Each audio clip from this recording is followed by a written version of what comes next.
Hi folks, this is all the fruit and we are back at the giant penis passion fruit, Passiflora, quadrangularis, Erotica, which is being grown by Mr. Kawi in the beautiful village of Pichin in Sarawak in Malaysian Borneo. Can you smile for our viewers?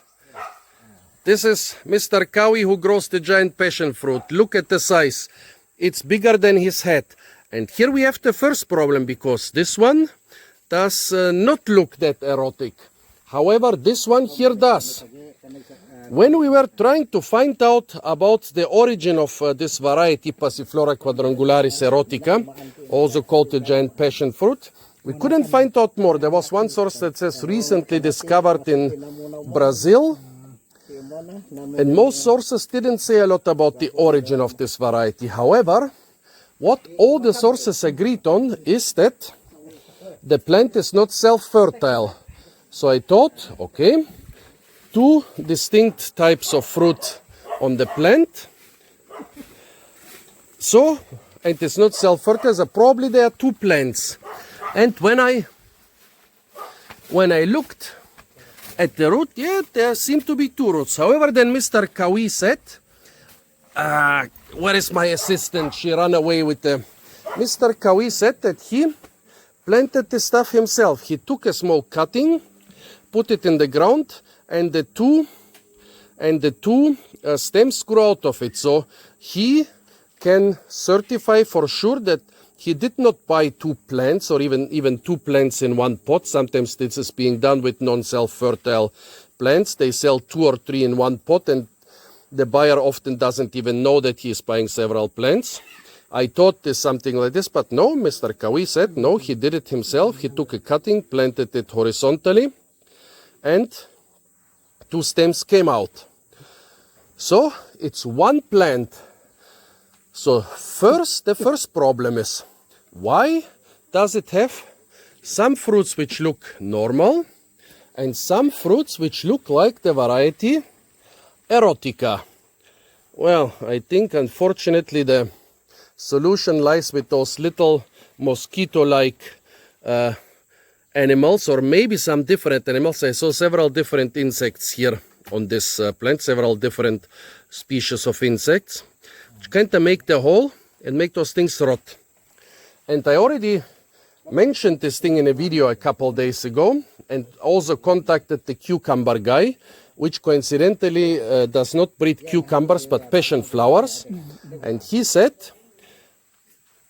if you want to protect those, because yeah, they all look like this before they get ripe. They all get rotten because of those insects. If you want to protect them, you put them in some sort of cover, either paper bags, mesh, plastic bags, and if you use massive plastic bags, you have to remove the cover every couple of days.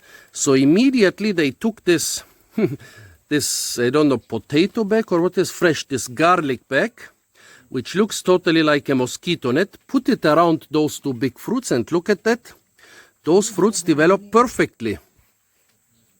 Why do we need perfectly developed fruits? What do you do with this giant passion fruit, which here they call actually a cucumber? Boss, nama buah ini apa? Nama buah di sini. I don't know. But what do you call it here? I don't know the name. But Just you use it like a cucumber, right? Just like yeah, cucumber. You don't use it like a fruit, you use it like a cucumber for cooking. Timun masak. Timun masak, just masak goreng-goreng, plus cucumber. So this is consistently with what I heard 1 or 2 years ago at Satok Market in Kuching.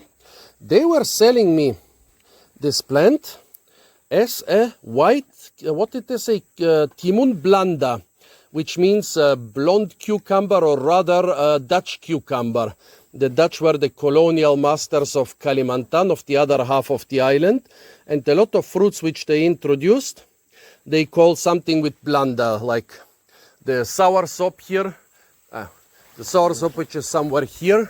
Well, this is a durian tree, but behind the durian tree is a soursop tree, and the fruit looks a lot like durian, so they call it durian blanda or the durian of the Dutch people. Same with some other fruits.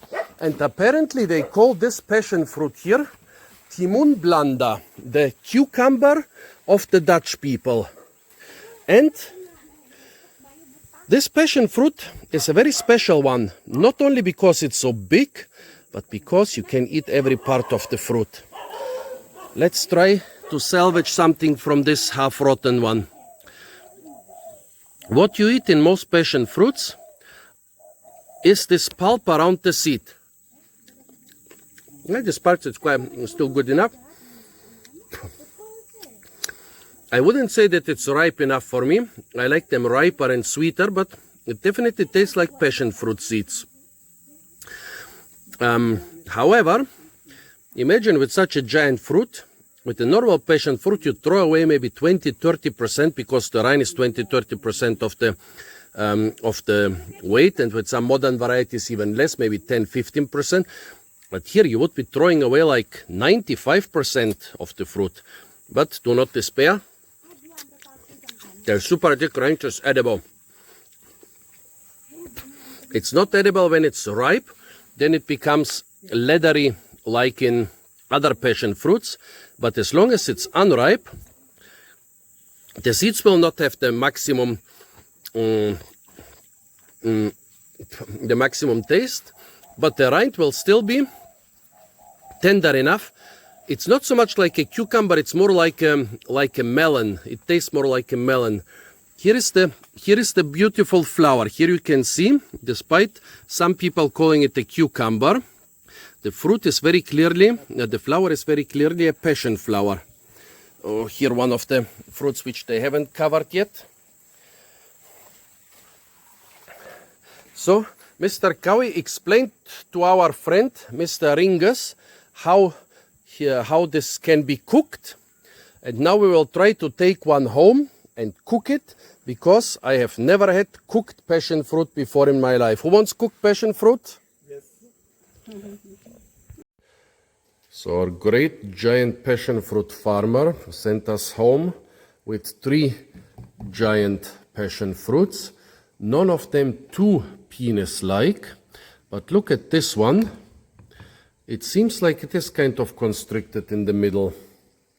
Yeah, very interesting now. I'm also right now discussing everything with the passion fruit expert online, and he is also quite baffled.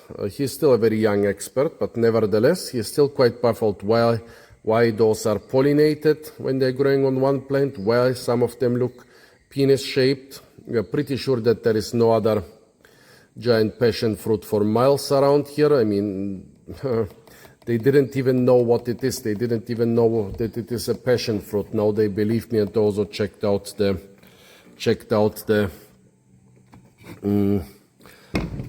shape of the flowers, which shows that it's a passion fruit. 2 of the fruits went to Ringus's sisters, who are gonna prepare them for dinner, and one, the youngest and freshest one, is here for eating it raw.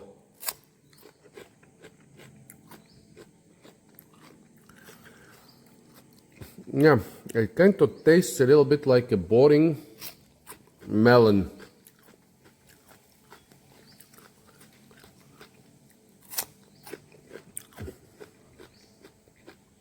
Not bad, but definitely not as good as a good or even decent melon. I can totally understand with that taste and that consistency why they decided to cook it. I guess it's something like stir frying. They stir fry almost everything here. An important question would be, are those seeds well pollinated?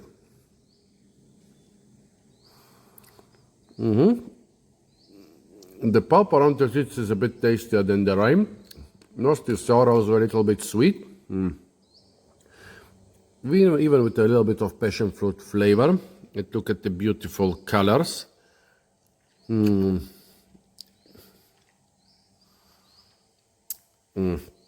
The seeds on the smallish side, but I haven't had giant passion fruit for years, so I don't remember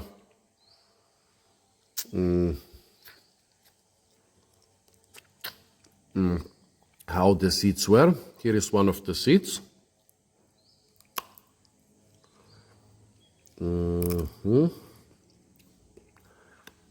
There is some white stuff inside the seed, which could be the embryo.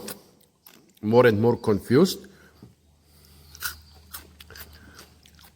Yeah. So I would say eating the rind of this one fresh, not really worth it. Growing it just for the pulp around the seeds, look at this beauty. Also not really worth it. But let's see how good the cooked version is gonna be.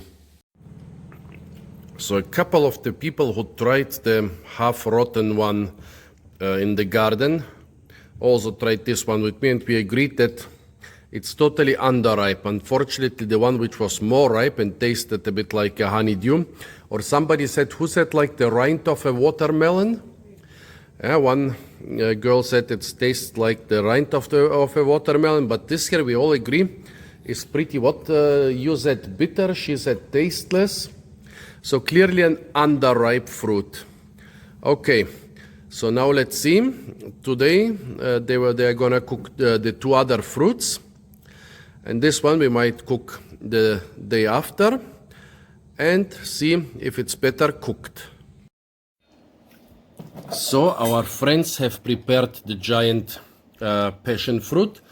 Here one of the three we got, which they haven't even opened yet. Here first they boiled it just with water, just to find out what the taste is when it's cooked.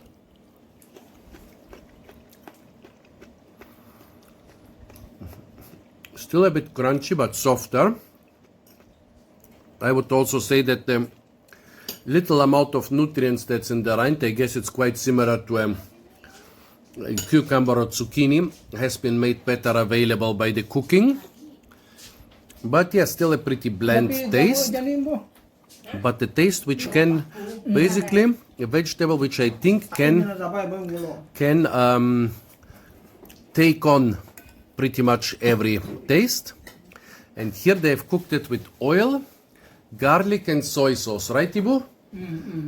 Now let's see this. Yeah. It tastes like some more or less tasteless vegetable which was cooked with oil, garlic and soy sauce and vegetarian oyster sauce. And with vegetarian oyster sauce.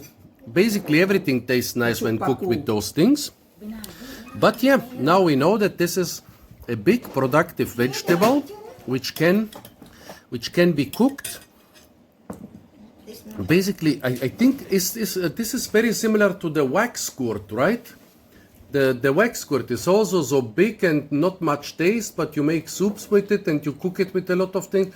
Exactly like the wax squirt, right? Yeah.